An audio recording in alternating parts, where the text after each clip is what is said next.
Kita memakai hidroponik ya, tapi kita berbeda dengan hidroponik yang dengan menggunakan greenhouse. Kita dengan sistem indoor, itu kita bisa mengontrol environment-nya.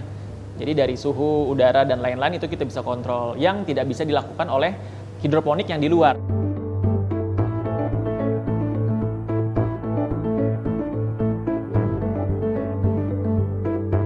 Kita tidak memerlukan yang namanya pembukaan lahan. Biasanya kalau di pertanian gitu kan ya, kita membuka hutan gitu kan ya untuk memperluas lahan pertanian. Nah, sedangkan kita menggunakan lahan yang terbatas atau mungkin yang tidak terpakai pun bisa. Jadi dengan demikian kita bisa ikut menggagas pertanian yang memang ramah lingkungan.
Ini kebun kami, fasiliti pertama kami di Gading Serpong. Dan di sini ada sekitar 5.100 lubang tanam yang kalau misalkan kita panen itu bisa menghasilkan sekitar 400 sampai 450 kg sayuran segar. Yang dimana kalau dengan pertanian konvensional itu memerlukan lahan sekitar 200 sampai 300 meter persegi.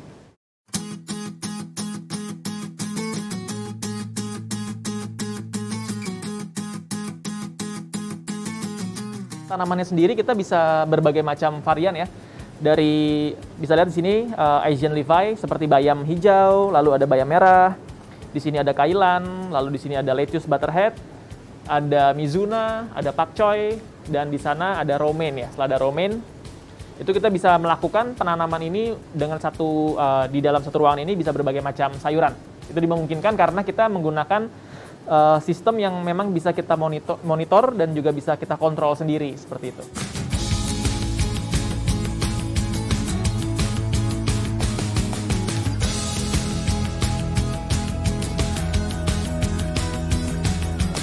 Berdirinya itu dari kita penelitian dari awal 2020 gitu ya, di mana kita mencari sebuah solusi untuk kita bisa bertanam itu di lahan yang terbatas.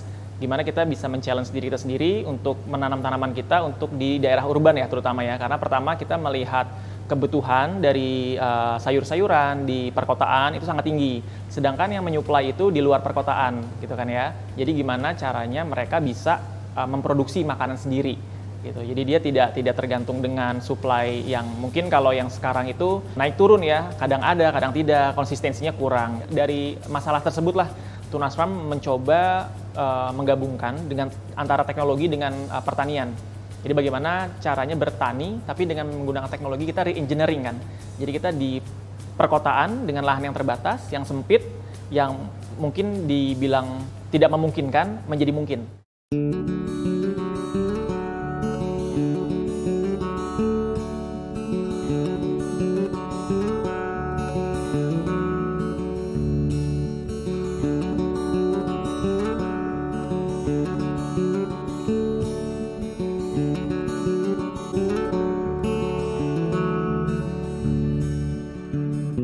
Oke, kalau untuk teknologinya mungkin saya bisa tunjukkan di Tunas Farm ini sendiri.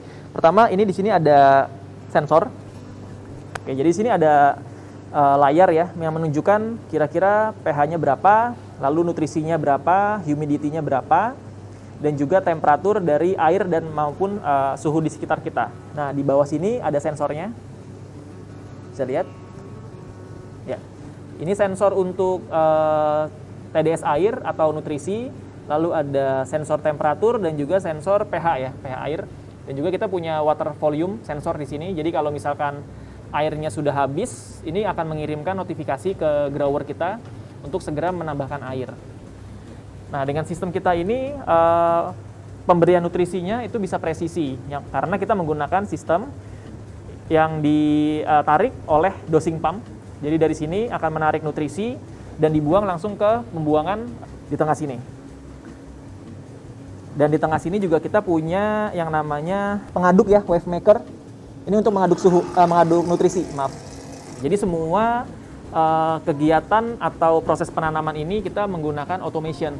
Jadi kita bisa memberikan nutrisi yang secara presisi, lalu memonitor suhu atau kelembaban yang secara presisi, sehingga dari hasil tanaman ini kita bisa prediksi kapan dengan tepat tanaman ini bisa panen.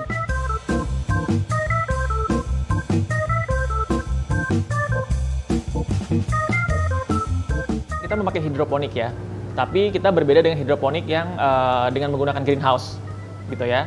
Jadi kita dengan sistem indoor itu kita bisa mengontrol environment-nya, baik dari suhunya, kelembaban udaranya, lalu intensitas cahayanya, panjang cahayanya, lalu juga lama ya fotoperiodik dari cahaya sendiri. Jadi kalau keunggulannya kita bisa dengan konsisten memberikan parameter-parameter yang dibutuhkan oleh tumbuhan. Misalkan kita bisa mengatur berapa lama tumbuhan mendapatkan cahaya. Berbeda dengan di konsep di luar gitu kan ya, yang masih tergantung dengan matahari. Kalau cuaca bagus, mungkin mereka bisa 10 jam. Cuman kalau ada mendung atau cahayanya kurang gitu kan ya, tertutup awan itu mendapatkan cahayanya jadi terganggu ya, terhambat gitu. Jadi dengan konsep seperti ini, itu kita dapat memiliki banyak keuntungan.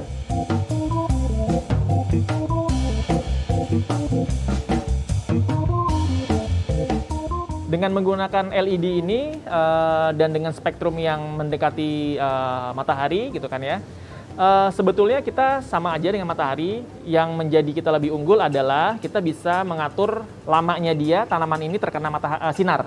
Kalau mungkin kalau di luar ruangan itu dia kan tergantung sama matahari. Jadi mungkin kalau lagi mendung atau lagi hujan itu kan dia terganggu proses fotosintesisnya. Sedangkan di indoor farming ini full dia mendapatkan cahaya sesuai dengan kebutuhan tanaman tersebut. Oke, jadi untuk Internet of Things sendiri mungkin kita bisa contohkan ya seperti apa cara kerjanya, lalu apa saja sih kelebihan-kelebihan yang bisa dilakukan oleh sistem Internet of Things seperti itu ya. Nah, di sini ada aplikasi, jadi kita bisa mengontrol semuanya dari handphone. Setelah itu kita bisa melakukan atau melihat data-data yang ada di sekitaran di dalam ruangan ini. Seperti bisa kita lihat di sini ada site 1, towers. Dan ini kita bisa lihat temperaturnya, suhu udara, humidity, lalu ada parameter di setiap towernya, dan ini kita bisa lakukan remote control. Bisa kita mematikan lampu tower 1, jadi kita tinggal atur manualnya, lalu kita bisa matikan lampunya. Ya, ini sudah mati. Lalu di tower 2 kita matikan pun mati. Lalu tower 3 kita mematikan, coba. Mati. Nah, kalau kita mau menyalakan lagi, kita bisa langsung automatically, kita ganti ke otomatis, dan dia otomatis nyala semua.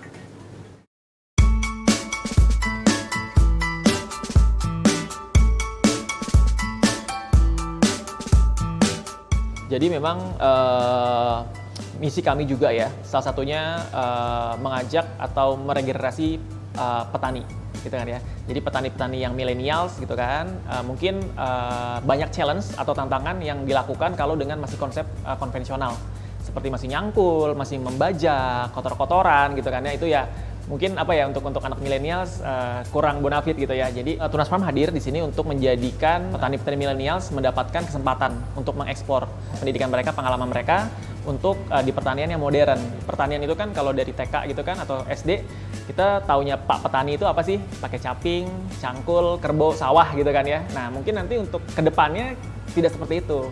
Gitu. Jadi orang-orang atau anak-anak kecil pun juga pengen menjadi seorang petani gitu kan ya.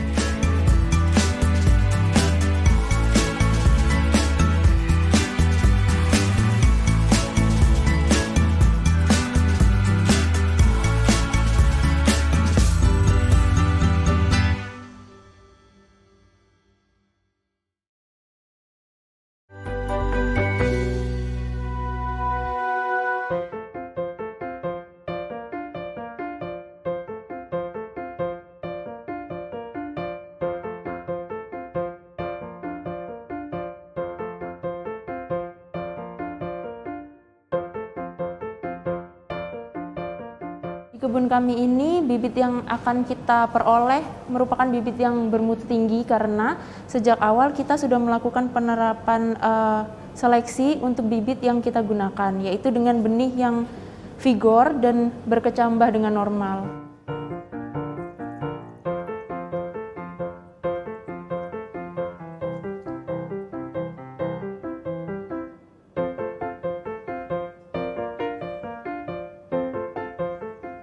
Selanjutnya, rokul yang sudah basah dan siap untuk kita tanamin sebagai media, langsung kita ambil benih yang sehat dan memiliki akar yang sudah cukup panjang. Contohnya seperti yang ini. Maka akan kita tanam langsung ke rokul seperti ini.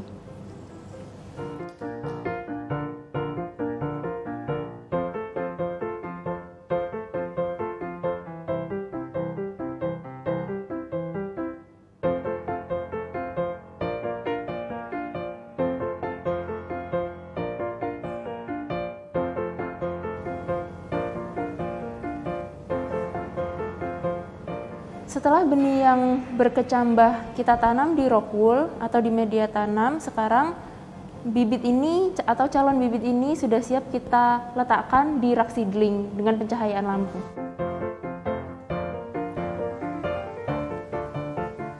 Kita letakkan benih yang sudah berkecambah di bawah sinar lampu, dan setelah 5 hari sampai 8 hari benih ini akan siap untuk ditransplant menjadi sebesar yang seperti ini, memiliki 2-3 daun sejati. Di rak seedling ini kami menggunakan cahaya lampu LED sebagai pengganti cahaya matahari, dan untuk LED ini akan menyala selama 8 jam setiap harinya. Setelah 8 jam lampu menyala, setiap harinya lampu ini akan mati dan akan menyala kembali secara otomatis.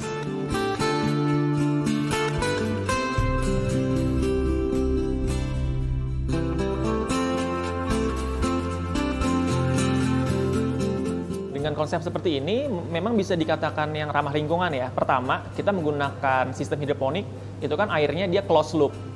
Jadi beda dengan yang di tanah ya, karena kan disiram airnya menguap atau mungkin langsung diserap ke dalam tanah.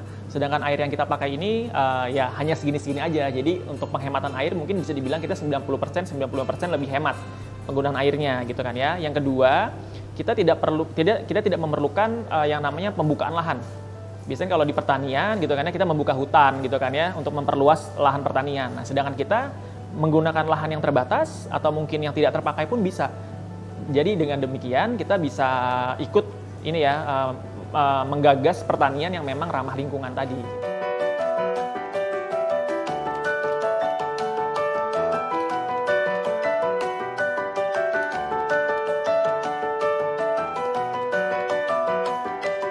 Dengan bertani indoor farming ini, peluang-peluang yang kami lihat itu pertama kita dapat memanfaatkan bangunan-bangunan idle ya.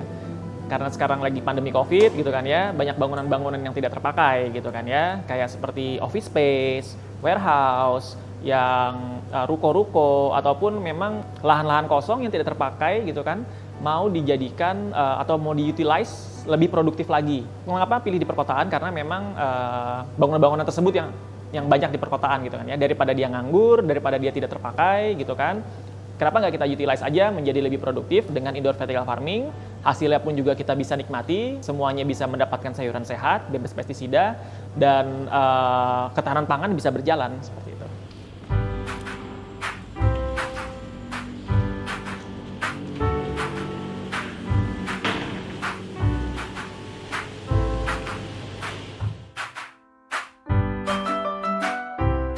Sekarang kita mau panen selada romen, green romen.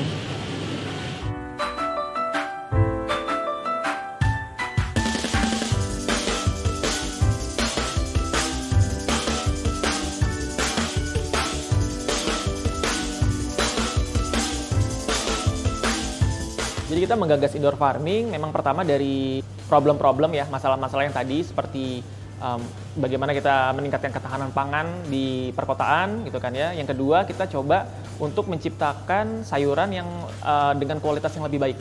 gitu. Karena kan kita dengan konsep indoor farming ini kita nggak ada hama ya. Jadi untuk gangguan hama itu bisa dibilang hampir nol ya. Jadi kita nggak menggunakan pestisida. Diharapkan dengan pertanian seperti ini daya jualnya juga akan lebih tinggi gitu.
Oke, jadi di Tunas Farm kita memiliki beberapa divisi.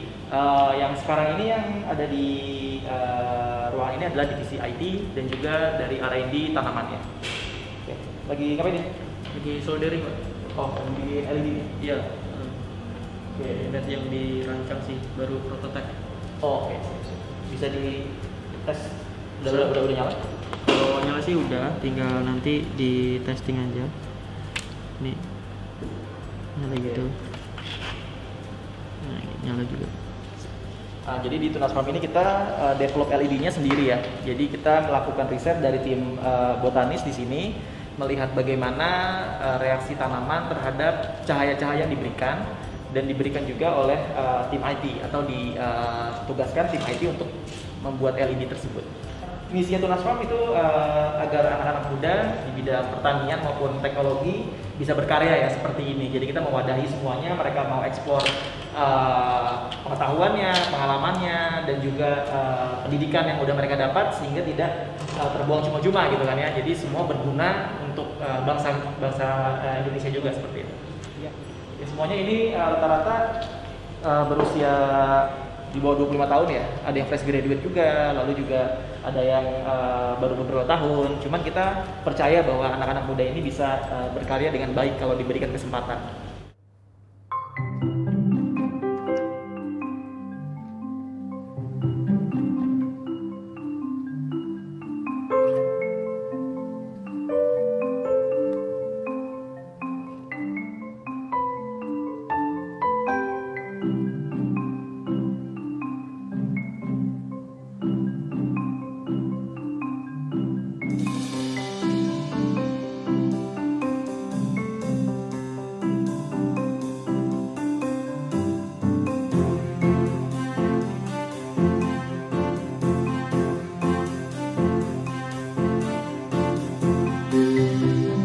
Biasanya bibit yang sudah siap untuk ditanam itu minimal dia ada 3 daun sejati gitu. Kalau misalkan ini ada bibit bayam merah, ini belum siap karena ini baru sekitar 3 hari.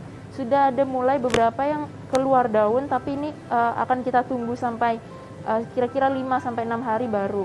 Sedangkan ini ada bibit red romaine yang memang sudah kira-kira 10 hari di sini, jadi ini sangat siap untuk ditransplant. Kita bisa lihat di sini dia sudah memiliki akar yang bagus dan banyak, siap untuk ditanam.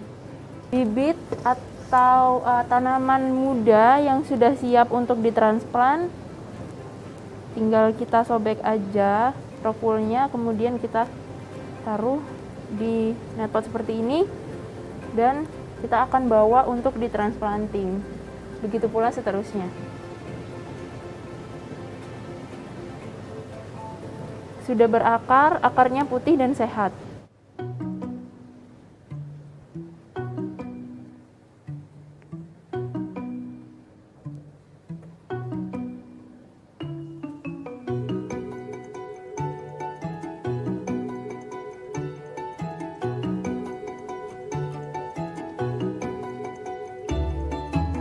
sebetulnya kita mempunyai berbagai macam solusi ya. Yang pertama kita bisa menjual sayurannya dengan quality yang lebih baik, dengan yang bebas pestisida gitu kan ya. Yang kedua kita bisa menjual sistemnya, dalam artian kita bisa merangkul existing farmers dengan yang udah di greenhouse, kita bisa menggunakan teknologi. Jadi teknologi kita bisa diadaptasi oleh mereka. Lalu juga yang kedua kita bisa mengutilize bangunan-bangunan yang kosong tadi, kita bisa bekerja sama dengan mereka gitu kan ya, untuk memanfaatkan bangunannya, kita yang mengelola. Kita pun juga yang nanti bisa menjadi market buat mereka. Jadi partner-partner itu tidak perlu kebingungan lagi nih mencari marketnya di mana atau menjualnya kemana gitu. Jadi Tunas Farm ini menjadi end-to-end solution ya. Dari dia penjual sayuran, menjual sayurnya, lalu menjual teknologinya, lalu juga untuk partnership-nya.